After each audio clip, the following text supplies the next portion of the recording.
अ, सबसे पहले आप सभी लोगों को नमस्कार। और आज हम लोग का ये सौभाग्य है कि हम लोग महाराजगंज जनपद के बहुत ही अच्छे और प्रगतिशील कृषक वीरेंद्र चौरसिया जी के फार्म पे आए हैं, जिनका फार्म जो है मठिया इंदू विकासखंड लक्ष्मीपुर जनपद महाराजगंज के कृषक हैं। और आप एक कृषक जो है इस महाराजगंज जनपद के एक प्रेरणा स्रोत हैं। नए युवक और नए कृषक को खेती को कैसे अलग तरीके से एक रूप दिया है। आप यहाँ फार्म में हम लोग स्ट्रॉबेरी की खेती आप करते हैं। और स्ट्रॉबेरी की विगत जो है 4-5 वर्षों से मतलब काफ़ी दिनों से कर रहे हैं। आज इनका व्यवहारिक अनुभव आपके मुंह से सुनेंगे कि किसान जो ट्रेडिशनल खेती को छोड़कर स्ट्रॉबेरी की खेती अपनाए हैं। इसके अलावा सब्जी की भी खेती करते हैं। और फसल से और इस फसल से क्या लाभ, क्या मतलब आमदनी का स्रोत जो है किसान प्राप्त कर सकते हैं, मैं चौरसिया जी से ही जानना चाहता हूँ कि जो वर्तमान की फसल है स्ट्रॉबेरी, इसमें आपका क्या अनुभव है और कैसे लोगों को आप प्रेरणा के स्रोत है, कैसे मोटिवेट करते हैं। धन्यवाद सर। मैं वीरेंद्र चौरसिया स्ट्रॉबेरी के फार्म पर आप आए, बहुत बहुत स्वागत आपका। अब हम ये आपको बताना चाहेंगे कि स्ट्रॉबेरी की खेती विगत हम 5 वर्षों से कर रहे हैं। जी जी।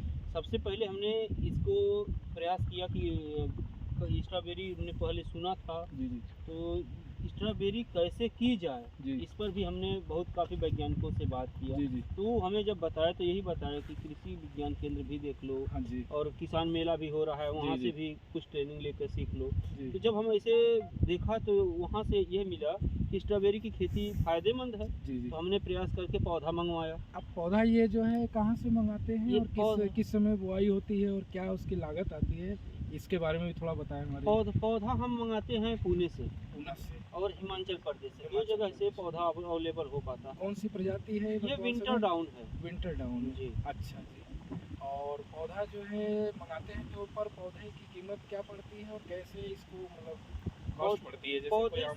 पौधे सर आते हैं दो तरह के। हाँ। एक बेरूट आते हैं अच्छा। और एक कोकोपीट में आते हैं। कोकोपीट में जी। जो कोकोपीट में पौधे आते हैं वो महंगे पौधे आते हैं, हाँ, हाँ। वो 10 रुपए के नियर अबाउट पड़ते हैं। अच्छा जी। और जो बेरूट पौधे आते हैं, जैसे धान की नर्सरी उखाड़ कर जी जी। लगा देते हैं, उसी तरह से उसे उखाड़ करके लोग बंडल बनाकर भेज देते हैं। तो अच्छा। वो पौधे जो आते हैं वो 5 से 7 रुपए के बीच में आते हैं। अच्छा अच्छा।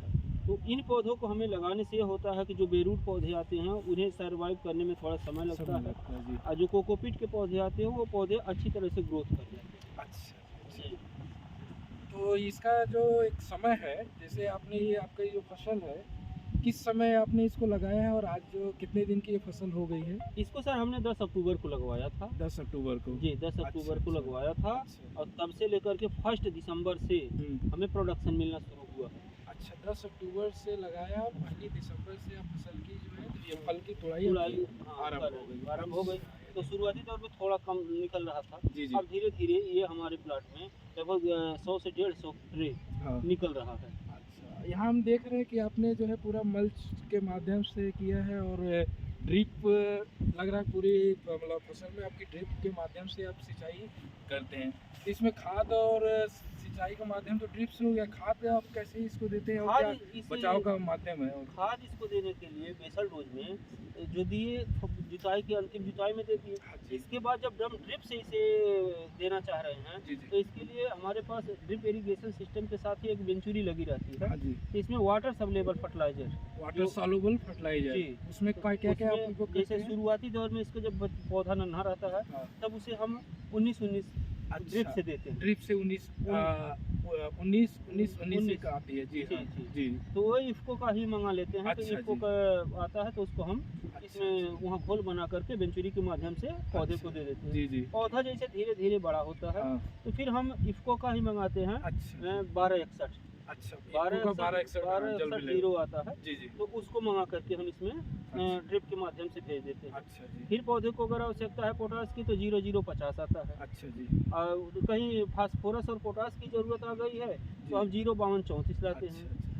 तो ये और कैल्शियम नाइट्रेट भी ला लेते हैं, अच्छा। मैग्नीशियम सल्फेट भी ला लेते हैं। तो अच्छा। इन सारी जो फर्टिलाइजर है, वाटर सब्लेबल फर्टिलाइजर है, उसको वेंचुरी के माध्यम से अच्छा। हम पूरे पौधे को आसानी जी, जी। से दे देते हैं ड्रिप के माध्यम से। अच्छा जी। मतलब हम लोग ये समझ पा रहे हैं कि जो स्ट्रॉबेरी में आप ड्रिप लगाए हैं इसमें जितना भी खाद डाल रहे हैं वो वाटर सॉल्युबल फर्टिलाइजर के माध्यम से आप। जी जी जी जी।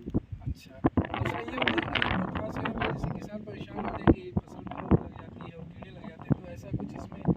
समस्या देखने को महसूस होता है कि इस फसल में लगता है या फसल में तो सर स्वाभाविक है, जी, कोई जी। भी फसल है तो उसमें कुछ न कुछ इंसेक्ट आ ही जाते हैं। जी, जी, तो जी। उसके लिए कुछ न कुछ हल्की दवाई जी, जी। जिसमें स्प्रे, जैसे इसका निमाइल है, जी, जी। 1000 ppm का निमाइल आ गया है तो उसका स्प्रे कर देने से अच्छा जी, अच्छा। इसमें काफ़ी हमें कीटों से निजात मिल जाती है। अच्छा, अच्छा। और रोग के संबंध में जैसे कोई ऐसी मतलब रोग महसूस करते हैं फसल पे जो लग जाता है?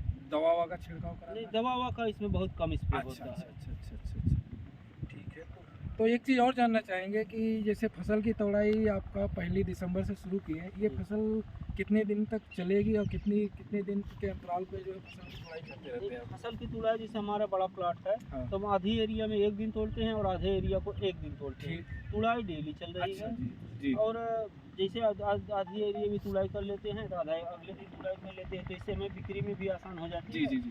कि हमें मार्केट में हमारे ज़्यादा प्रोडक्शन अपना ले जाकर के ज़्यादा नहीं उतारते हैं ताकि मार्केट लेवल भी बना रहे। अच्छा जी, अच्छा। जी। और ये कब तक ये पौधा आपका फसल जो है चलेगी? ये जैसे टेम्परेचर हमारा लगभग 39-40 डिग्री टेम्परेचर हो अच्छा। जाएगा, उस समय ये पौधे खराब होना शुरू हो जाएंगे। अच्छा जी, अच्छा। और लगभग ये हमारा पूरा मार्च और अप्रैल में 15 अप्रैल तक मिनिमम अच्छा। उम्मीद रहती है कि तब तक हमें प्रोडक्शन मिलेगा। मतलब किसान कम से कम 3 से 4 महीने तक इसमें लगातार फल हाँ, तो ले सकते हैं। तो एक अनुमान जो 3-4 साल से आप कर रहे हैं, अगर एक पौधा स्वस्थ पौधा है, तो उससे अमूमन कितना फल किसान उससे ले सकता है? एक पौधा अगर नॉर्मली स्वस्थ पौधा लगा हो, सर, इसमें हमने ये देखा है नियर अबाउट कि अगर पूरे क्रॉप का जितने प्लांट हैं इसका अगर हम मल्टीप्लाई करते हैं प्रोडक्शन से तो लगभग 700 से 1 किलो तक, 700 ग्राम से लेकर के 1 किलो तक पर प्लांट प्रोडक्शन आ जाता है। अच्छा, अच्छा। अच्छा, दूसरी एक चीज़ और जानना चाहेंगे कि जैसे ये आपका 1 एकड़ का कितने 1 हेक्टेयर का प्लाट 1 है। हेक्टेयर का प्लॉट है, तो इसमें औसत लागत आपकी जो 1 हेक्टेयर में लगभग कितना आया जो पिछले 2-3 वर्षों का देख रहे हैं आप लोग? और इससे आप कितना उम्मीद करते हैं कि हमारा जो इसमें उत्पादन किस रूप में आ सकता है और क्या लाभ आ सकता है? एक मोटा-मोटी आइडिया मोटी मोटा में आइडिया ये है सर कि हम 6.5 लाख प्लस चल रहे हैं साढ़े मतलब इसमें लागत लागत में, लागत टोटल लागत है। हाँ। यहाँ तक कि 6.5 लाख में हम जी, जी। पैकेजिंग मटेरियल भी मंगवा हाँ लेते जी, हैं। हाँ जी, ठीक है। हाँ, तो लागत पैकेजिंग मटेरियल का और पौध का, जी, जी। ये सबसे ज़्यादा लागत इसी हाँ में जी, आता है। जी, जी, जी। तो इसको लेकर के 6.5 लाख प्लस हम हो चुके हैं अच्छा। और 2.5 लाख से प्लस जी, हम जी। बेच चुके हैं। अच्छा, अच्छा। तो मतलब हमें 1/3 आपका जो है इसमें फसल से आपको प्राप्त हो गया और जी, 3 महीने की जो और समय है 2 महीने अभी 3 महीने हमारे पास जी। शुद्ध समय 45 दिन का बचा हुआ जी, है। जी, जी। अब इस 45 दिन में जी। हमें लगभग 3 से 4 लाख रुपया जी, जी। बेनिफिट भी होने की उम्मीद है कि इतना निश्चित हमें तौर पे। बच भी जाएगा लागत के बाद। अच्छा। तो 1 हेक्टेयर में अगर 3 से 4 लाख का बेनिफिट हम 6 से 7 महीना में कवर कर निश्चित, लेते हैं, निश्चित। तो ये हमारे लिए बहुत, बहुत, बहुत बेहतर ही हम बहुत इसको बेहतर समझते है। हैं कि किसान धान और गेहूँ के ऊपर निर्भर है, तो हम इसको छोड़ दिए हैं और इस पर आ गए हैं। सब्जियों की खेती हमारे आगे वाले प्लाट में देख रहे हैं, जी, जी। पूरा इसमें खीरा लगवाएंगे, इसके और आगे जो प्लाट है हमारा उसमें पूरा लौकी लगवा देंगे।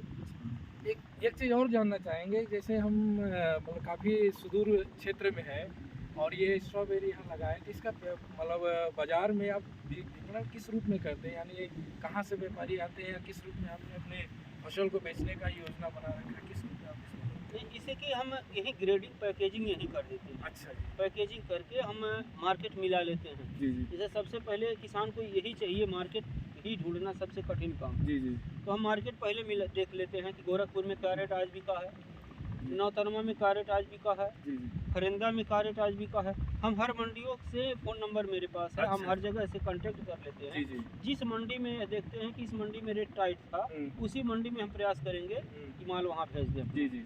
तो उससे हमें अच्छे पैसे आ जाते हैं। अच्छा, अच्छा, अच्छा। चलिए, आप लोग इसी क्षेत्र के रहने वाले हैं? तो इस तरह की खेती और कहीं किसी लोगों ने किया है यहाँ पे ऐसा? नहीं। किसी ने नहीं किया है। और मैं भी यहाँ पे हूँ पिछले 3 सालों से और स्ट्रॉबेरी की खेती जो है आपसे बेहतर मैंने कहीं नहीं देखा। बहुत सारे लोगों ने किया है लेकिन छोटे स्तर पे किया है और वो हताश हो जाते हैं मार्केट के अभाव पे और कुछ तकनीकी ज्ञान का अभाव। लेकिन आपने इस क्षेत्र में एक मिसाल कायम किया है कि महाराजगंज जनपद में सुदूर प्रांत में भी किसान एक सोच अगर अच्छी रखे और सही दृष्टिकोण से अगर खेती करे एक व्यावसायिक दृष्टिकोण से तो निश्चित ही वो किसान जो है खेती में कभी मार नहीं खाएगा और एक सफलता की कहानी दास्तान लिखेगा। आपको बहुत बहुत बधाई थैंक यू आपके इस अच्छे और नेक कार्य के लिए कि समाज में एक प्रेरणा का स्रोत बन रहे हैं। आपको मैं इफ़को परिवार की तरफ से बहुत बहुत धन्यवाद देता हूँ। और ये भी जानकारी में आया कि आप इफ़को का ही उत्पाद इस पे उपयोग करते हैं, तो निश्चित ही उसका भी लाभ आपको मिल रहा है।